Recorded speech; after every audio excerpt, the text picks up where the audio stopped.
Friends, स्वागत है आपका मेरी इस वीडियो में। बहुत सारा प्यार आप सब लोगों ने दिया। मेरी जो परिवहन के रिलेटेड जितनी भी वीडियोस हैं उन सब पे आपने बहुत प्यार दिया है। और बहुत सारे लोगों की एक क्वेरी थी कि आप बताएं कि कैसे हम अपनी व्हीकल को ट्रांसफर करवा सकते हैं। इसके दो प्रोसेस हैं। एक तो आप अपने OTP बेस, यानी कि अगर आपका आधार कार्ड के साथ मोबाइल नंबर लिंक है तो उस तरह से भी आप ऑनलाइन घर बैठे अप्लाई करके ऑनलाइन ही अपनी जो व्हीकल है वो किसी और के नाम ट्रांसफर करवा सकते हैं। एक प्रोसेस ऑफलाइन है जिसमें आपको ऑफलाइन विजिट करना होगा। अगर आपका आधार कार्ड मोबाइल नंबर के साथ लिंक नहीं है तो आपको ऑफलाइन विजिट करके वहां पे आपको दोनों पार्टी को जाना होगा, वहीं से आप अपना पूरा प्रोसेस करवा सकते हैं। तो मैं दोनों प्रोसेस आपको बताऊंगा कि कैसे आप अप्लाई कर सकते हैं घर बैठे, कैसे आप अपनी व्हीकल को ट्रांसफर करा सकते हैं किसी दूसरे के नाम। तो ये कोई भी स्टेट का हो, किसी भी स्टेट का हो, कोई प्रॉब्लम नहीं होती। आप किसी के नाम भी अपनी व्हीकल करवा सकते हैं, बट इसका पूरा प्रोसेस जो है वो आपको फॉलो करना होगा।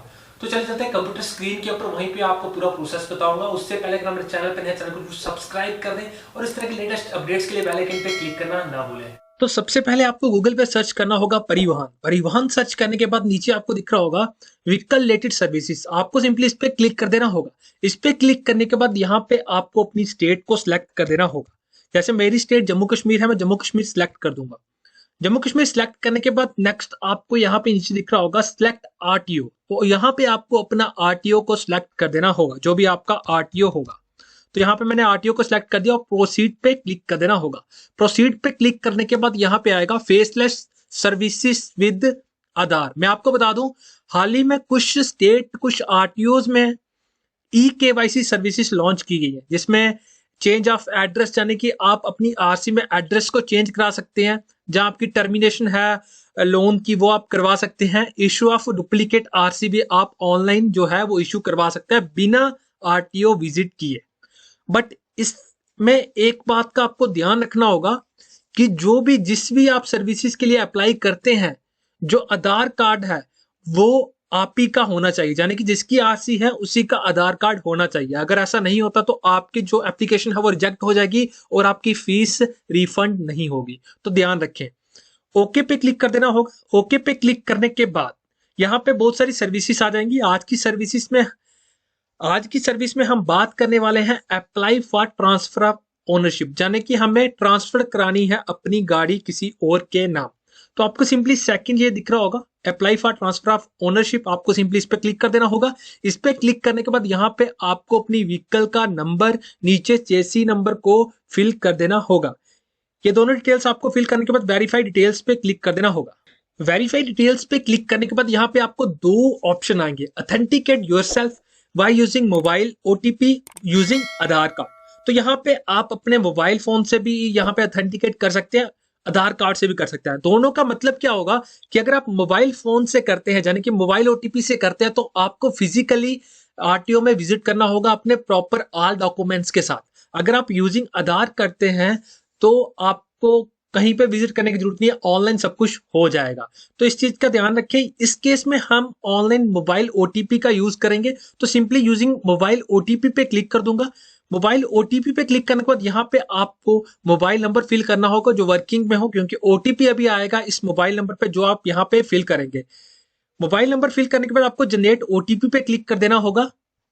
OTP फिल करने के बाद सबमिट पे क्लिक करने के बाद इस तरह से पेज आपकी स्क्रीन के ऊपर ओपन हो जाएगा। मैं आपको बता दूं, अगर आपकी जो गाड़ी है वो आउटसाइड स्टेट की है, यानी कि किसी दूसरी स्टेट की है, तो उसके लिए आपको NOC के लिए अप्लाई करना होता है। ठीक है, तो बिना NOC के आप ओनरशिप को ट्रांसफर नहीं कर सकते। तो इस बात का ध्यान रखिए, आप सबसे पहले NOC बनवा लें। अगर आपकी कोई दूसरी स्टेट है, यानी कि दूसरी स्टेट से वाई कर रहे हो और अपनी स्टेट में ट्रांसफर करा रहे हो, तो उसके लिए NOC की जरूरत होती है।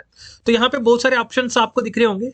तो यहाँ पे सबसे पहला ऑप्शन है ट्रांसफर ऑफ ओनरशिप। तो आपको सिंपली इस पे क्लिक कर देना होगा। नीचे आपको अगर ओनरशिप डिटेल्स देखनी है वो तो देख सकते हैं। तो यहाँ पे आपको ट्रांसफर ऑफ ओनरशिप पे क्लिक कर देना होगा। स्क्रॉल डाउन करने के बाद यहाँ पे आपको ये डिटेल्स को फिल कर देना होगा, यानी कि सबसे पहले पर्पस जो है वो सेल है, सेल कर रहे हैं तो आप सिंपली सेल पे सिलेक्ट कर दें। नेक्स्ट आपको न्यू ओनर नेम यहाँ पे फिल कर देना होगा, जिसके नाम पे ट्रांसफर हो रही है ये व्हीकल, उसका नाम आपको फिल कर देना होगा। यहाँ पे आप ओनरशिप टाइप में इंडिविजुअल है, जहाँ कोई बिजनेस यानी कि कोई और जहाँ फर्म कुछ भी है वो आप यहाँ पे सिलेक्ट कर सकते हैं। तो यहाँ इस केस में इंडिविजुअल है तो इंडिविजुअल पे ही क्लिक करेंगे। नेक्स्ट आपको फादर नेम फिल कर देना होगा। नेक्स्ट आता है न्यू ओनर कैटेगरी। कैटेगरी आपको सिलेक्ट कर देनी होगी, जो भी न्यू ओनर की कैटेगरी होगी वो सिंपली आपको यहाँ पे सिलेक्ट कर देनी होगी। नेक्स्ट मैं आपको बता दूं, यहाँ पे आपको सेल अमाउंट कितने की जो कार या जो भी आपकी गाड़ी है वो सेल हो रही है उसकी अमाउंट यहाँ पे मेंशन करनी होगी। सेल डेट यहाँ पे मेंशन करनी होगी। नेक्स्ट आपको new owner wire mobile number यहाँ पे फिल कर देना होगा, क्योंकि this mobile number will be recorded in वाहन सर्विसेज, यानी कि ऑटोमेटिकली अपडेट हो जाएगा, इसलिए आपको यहाँ पे ये डिटेल्स को फिल करना होगा। और ध्यान रखिए कि ओटीपी जरूर जनरेट करें न्यू ओनर का। यहाँ पे आपको simply please generate OTP to validate new owner mobile number, यहाँ पे आपको क्लिक कर देना होगा क्योंकि ये मैंडेटरी है। यहाँ पे फिर ओटीपी जनरेट होने के बाद फिल कर दें। नेक्स्ट आपको यहाँ पे एड्रेस डिटेल्स को फिल कर देना होगा। House number, street name, village, house number, ये आपको अगर सेम एड्रेस है परमानेंट और करंट एड्रेस तो आप यहाँ पे सिर्फ एक को फिल करें और यहाँ पे बॉक्स पे क्लिक कर दें। यहाँ पे लैंडमार्क पुलिस स्टेशन जो है नियरेस्ट वो आपको फिल कर देना होगा। स्टेट ऑटोमेटिकली सिलेक्ट होगी। नेक्स्ट आपको डिस्ट्रिक्ट को सिलेक्ट कर देना होगा और पिन कोड को यहाँ पे फिल कर देना होगा।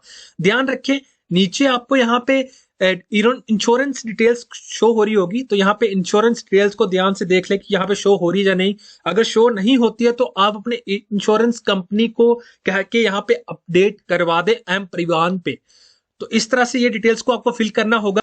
नेक्स्ट यहाँ पे आएगा फीस पैनल। तो फीस पैनल में आपको बता दूं ट्रांसफर ऑफ ओनरशिप की जो फीस है 300 रुपीस है और टर्मिनेशन जो होता है वो 100 रुपीस उसकी फीस होती है। ये सारी डिटेल्स को फिल करने के बाद आपको सेव टू ड्राफ्ट पे क्लिक कर देना होगा।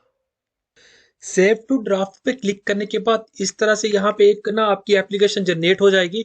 नेक्स्ट आपको यहाँ पे पे नो पे क्लिक करने के बाद यहाँ पे पेमेंट को कर देना होगा। ये डिटेल्स को आप ध्यान से देख लें और ध्यान से ये रीड कर लें यहाँ पे, क्योंकि ये डिटेल फिल करने के बाद आप एडिट नहीं कर सकते। उसके लिए फिर आपको विड्रॉल करनी पड़ेगी अपनी एप्लीकेशन और न्यू एप्लीकेशन सबमिट करनी पड़ेगी। तो ध्यान से ये रीड कर लें अपनी पूरी डिटेल को और यहाँ पे ये बॉक्स पे क्लिक कर दें। बॉक्स पे क्लिक करने के बाद कंफर्म डिटेल्स पे आपको क्लिक कर देना होगा। अगर आपकी कोई भी करेक्शन है तो आप एडिटेड डिटेल्स पे क्लिक करके वो करेक्ट कर सकते हैं। तो यहाँ पे कंफर्म डिटेल्स पे क्लिक कर देना होगा। तो यहाँ पे आपको आपकी पेमेंट आईडी ऊपर शो हो रही होगी, नीचे अमाउंट शो हो रही है। यहाँ पे आप पे यू वीज को सिलेक्ट कर दे और यहाँ पे आपको simply I accept terms and conditions पे क्लिक कर देना होगा और कंटिन्यू पे क्लिक कर देना होगा। कंटिन्यू पे क्लिक करने के बाद यहाँ पे आपको पेमेंट कर देनी होगी। तो पेमेंट के बहुत सारे यहाँ पे ऑप्शंस हैं, आप कोई भी ऑप्शन को सिलेक्ट कर सकते हैं। तो यहाँ पे जो हमारी पेमेंट है वो सक्सेसफुली डन हो चुकी है। तो यहाँ पे ये जो फीडबैक है आप दे सकते हैं, यहाँ पे जो भी फीडबैक होगा तो अभी हम फिलहाल नहीं देंगे, हम सिंपली इसको क्रॉस पे क्लिक कर देंगे। यहाँ पे आपको पूरी डिटेल शो होगी जिसमें आपकी जो भी आपने फॉर्म फिल किया होगा वो पूरी डिटेल आपको यहाँ पे शो होगी। तो आपको फर्दर स्टेप करना क्या होगा, यहाँ से आपको सारे डॉक्यूमेंट्स को प्रिंट करके अपने पास रख लेना होगा और ये सारे डॉक्यूमेंट्स लेके आपको आरटीओ विजिट करना होगा। ओनर को जो जाने कि पहले के ओनर है, सेकंड ओनर जो भी आपके पहले के ओनर होंगे और जो न्यू ओनर है दोनों को विजिट करना होगा। अब कुछ स्टेट में क्या ऐसा है, कुछ स्टेट और आरटीओ में ऐसा है कि बुक अपॉइंटमेंट यानी कि अपॉइंटमेंट बुक करनी पड़ती है और कुछ में ऐसा भी है कि अपलोड डॉक्यूमेंट्स पे क्लिक करने के बाद आपको जो डॉक्यूमेंट्स है वो भी अपलोड करने होते हैं। लेकिन कुछ स्टेट में ऐसा नहीं है, आपको फिजिकली डॉक्यूमेंट लेके आरटीओ ऑफिस विजिट करना होता है।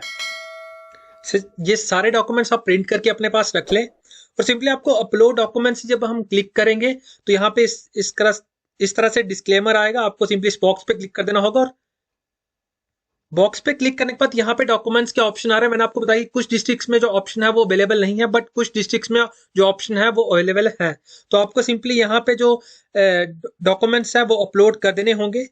यहाँ पे जैसे कि मैं आपको बता दूं एड्रेस प्रूफ रहेगा, आधार कार्ड आपको यहाँ पे अपलोड कर देना होगा अपना। Confirmation of NOC in case of private financier, तो यहाँ पे आपको एनओसी को क्लिक जो है वो आपको अपलोड कर देनी होगी। नेक्स्ट आपको फॉर्म नंबर 29 यहाँ पे अपलोड कर देना होगा। फॉर्म 30 यहाँ पे अपलोड कर देना होगा। इंश्योरेंस सर्टिफिकेट आपको अपलोड कर देना होगा। आइडेंटिटी प्रूफ आपको अपलोड कर देना होगा। NOC and form 35 of concern financial duly signed by financier with seal and owner of the vehicle, ये आपको यहाँ पे अपलोड कर देनी होगी, जो आपको फॉर्म नंबर 35 आपने अभी प्रिंट आउट निकाला। नेक्स्ट आता है रजिस्ट्रेशन सर्टिफिकेट, यानी कि आरसी जो आपकी पहले वाली है वो आपको अपलोड कर देनी होगी। नेक्स्ट आता है undertaking daily tested by judicial magistrate, आपको यहाँ पे अपलोड कर देनी होगी फाइल। नेक्स्ट आपको एफिडेविट यहाँ पे जो है वो अपलोड कर देना होगा, ऑप्शनल है ये। पैन कार्ड, सेल इनवॉइस, ये तीनों ऑप्शन जो है वो ऑप्शनल है, तो आप ये ध्यान रखें अपना जो भी है। तो ये सारे डॉक्यूमेंट्स को आपको अपलोड कर देना होगा।